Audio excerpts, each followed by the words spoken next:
সারা বাংলাদেশে আমাকে high school সমমানে value দিছে, হাসিনা সরকার তা বন্ধ করে দিছে। আমি মোহাম্মদ খুরশিদ আলম, আমি লক্ষ্মীপুর জেলা থেকে এসেছি। আমি লক্ষ্মীপুর জেলার চরমাটি ইকরা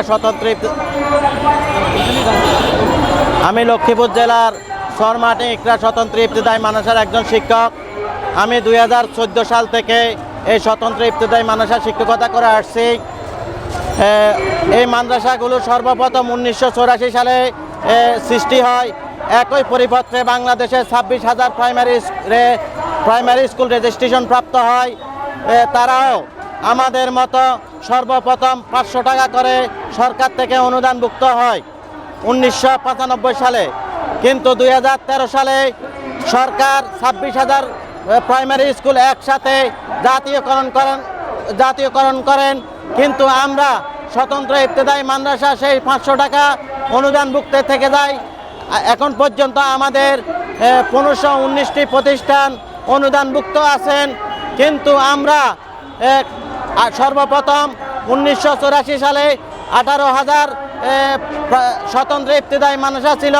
কালক্রমে বিনা বেতনে স্বতন্ত্র ইবতেদায়ী মাদ্রাসার শিক্ষকেরা অভুক্ত থেকে প্রায় 10,000 প্রতিষ্ঠান বিলীন হয়ে যায়। কিন্তু বর্তমানে আমাদের 8,000 প্রতিষ্ঠান আছে। কিন্তু আমরা এই 40 বছর বিনা বেতনে পাঠদান দিয়ে আসছি। আমরা শিক্ষকেরা অভুক্ত। বিগত ফ্যাসিস্ট সরকার 17 বছর যাবৎ আমাদের বিগত আন্দোলনকে নস্যাৎ করে দিয়েছে। আমাদেরকে বারবার আশ্বাস দিয়ে তাড়িয়ে দিয়েছে, আমাদের ন্যায্য অধিকারটুকু দেয়নি। তাই আমরা আজকে বৈষম্য বিরোধী সরকারের কাছে আবেদন জানাচ্ছি। আমরা যেন এই স্বাধীন বাংলাদেশে বৈষম্য না থাকি, আমরা যেন অভুক্ত না থাকি। যেই বৈষম্যের জন্য আন্দোলন করেছে, আমরা যদি সেই বৈষম্য থাকি তাহলে বৈষম্যের কি ফলাফল হবে। তাই আমরা আজকে শিক্ষকেরা একত্রিত হয়েছি আমাদের জাতীয়করণ করার জন্য। আমাদের ক্ষুধার যন্ত্রণা, আমরা আর বাড়িতে থাকতে পারি না। আমরা শিক্ষকতা পেশা হিসেবে নিজেদেরকে পরিচয় দিতে পারি না। আমরা স্বতন্ত্র ইবতেদায়ী মাদ্রাসার শিক্ষক হিসেবে নিজেদেরকে সামাজিকভাবে মূল্যায়ন করতে পারি না। আমরা লজ্জিত। আমরা আমাদের পেশা সম্পর্কে কারোর কাছে বলতে পারি না। আমরা যে বিনা বেতনে চাকরি করি এটা সবাই জানে। তাই আমরা সরকারের কাছে আবেদন জানাবো আমাদের জাতীয়করণ করে আমাদের অধিকার আদায় করে দেওয়ার জন্য। আবু সাইদ মুগ্ধর দেশে যে আবু সাইদরা মুগ্ধরা এই দেশের বৈষম্য দূর করার জন্য নিজের রক্ত বিলীন করে দিয়ে রাজপথে যারা নিজের রক্ত বিলীন করে দিয়ে দেশটাকে স্বাধীন করেছে, সেই মুগ্ধর দেশে আমরা কেন বৈষম্য থাকবো? আমরা সরকারের কাছে আবেদন করি আমাদের যেন বৈষম্য দূর করে।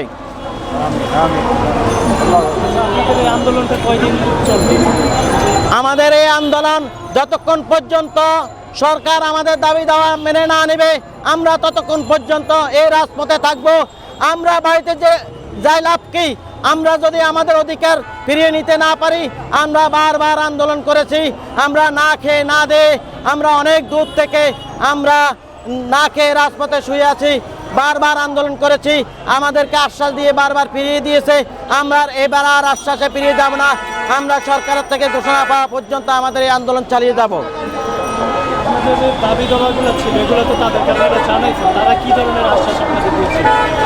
আমরা বহুবার আন্দোলনের মাধ্যমে আমাদের দাবি দাওয়া জানিয়েছি। আমরা বহুবার স্মারকলিপি দিয়েছি। সরকার বারবার আশ্বাস দিয়েছে। কিন্তু বর্তমান সরকার আমাদের জন্য 2024-এর একটি নীতিমালা প্রণয়ন করেছেন।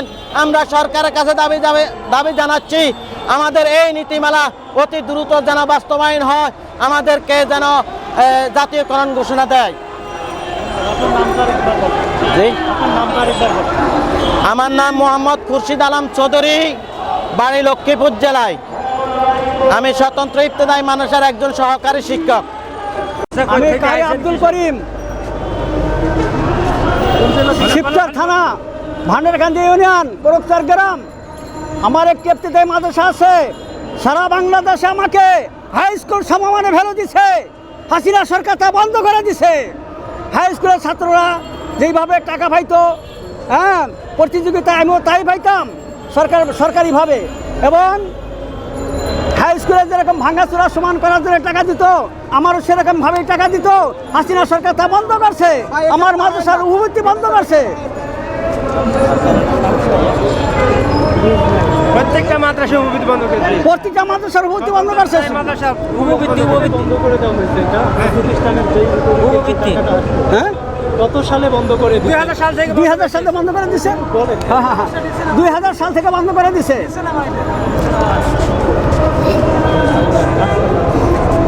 2000 সালে বন্ধ করেছে। হ্যাঁ স্টুডেন্ট কতজন আছে আপনার মাদ্রাসায়? হ্যাঁ, স্টুডেন্ট কতজন আছে আপনার শিক্ষা প্রতিষ্ঠানে? ছাত্র ছাত্র ছিল 250। এখন বর্তমানে কত এই ছাত্র আমি বন্ধ করে দিই, মাদ্রাসা বন্ধ করে দিছি, উপবৃত্তি বন্ধ করে দিছি, মাদ্রাসা বন্ধ করে দিছি। প্রতিষ্ঠান টোটালি বন্ধ? না, ওখানে ওখানে আবার চালু করছি, কিন্তু কয়েকদিন বন্ধ রাখছিলাম যে গোসা করিয়া। এখন চালু আছে, কিছু বন্ধ করছিলাম গোসা করিয়া। আসসালামু আলাইকুম ওয়া রাহমাতুল্লাহ। আমি রুহুল আমিন, রাজশাহী জেলার বাঘা উপজেলা থেকে এসেছি। স্বতন্ত্র ইবতেদায়ী মাদ্রাসাকে জাতীয়করণের দাবিতে, এছাড়াও আমাদের স্বতন্ত্র ইবতেদায়ী মাদ্রাসাগুলো বিভিন্ন সময় অফিসিয়ালভাবে জরিপ করে অনেক বন্ধ প্রতিষ্ঠানকে বা সচল দেখানো হয়েছে এবং অনেক সচল প্রতিষ্ঠানকে বন্ধ দেখানো হয়েছে এবং এইসব রিপোর্টের ভিত্তিতে আমাদের একাডেমি স্বীকৃতি অনেকের বন্ধ করে দেওয়া হয়েছে। আমরা সেগুলো পুনরায় একাডেমি স্বীকৃতি চালুর এবং কোড নাম্বার প্রাপ্তির আবেদন জানাচ্ছি সরকারের কাছে। স্বতন্ত্র ইবতেদায়ী মাদ্রাসার সকল শিক্ষার্থীদের প্রাথমিক বিদ্যালয়ে অনুকরণে ভাতা চালুকরণের দাবি করছে। স্বতন্ত্র ইবতেদায়ীর আঙ্গিকে সরকারি প্রাথমিক বিদ্যালয়ের শিক্ষকদের আঙ্গিকে স্বতন্ত্র ইবতেদায়ী মাদ্রাসার শিক্ষকদের সকল প্রকারের সুবিধা দাবি আমরা জানাচ্ছি। আমরা আসলে বৈষম্যের শিকার দীর্ঘদিন যাবৎ। এই স্বতন্ত্র ইবতেদায়ী মাদ্রাসা গোটা বিশ্বের মধ্যে বাংলাদেশ একটি মুসলিম প্রধান দেশ হওয়ার পরেও এই ইবতেদায়ী শিক্ষা, দ্বীনি শিক্ষার প্রারম্ভিক যে প্রাণকেন্দ্র, গোটা দেশব্যাপী এই ষড়যন্ত্রের শিকার হয়ে দীর্ঘদিন যাবৎ বৈষম্যের শিকার হয়ে আসছে। আমরা যে ছাত্র আন্দোলনের বৈষম্য দূরীকরণের আন্দোলন হয়েছে, সেখানে আমরা অগ্রণী ভূমিকা পালন করেছি এবং আমরা আশা করছি অতি সত্বর এই অন্তর্বর্তী সরকার এই বৈষম্য দূর করে স্বতন্ত্র ইবতেদায়ী মাদ্রাসাকে জাতীয়করণ করবে, মাদ্রাসার শিক্ষকদেরকে জাতীয়করণ করবে, মাদ্রাসার ছাত্রদেরকে সরকারি প্রাথমিক বিদ্যালয়ে অনুকরণে জাতীয় শিক্ষা প্রতিষ্ঠানের মতো সুযোগ সুবিধা দান করবে এবং আমাদের মাদ্রাসার যাবতীয় অবকাঠামো উন্নয়নে গুরুত্বপূর্ণ ভূমিকা রাখবে এবং বাংলাদেশ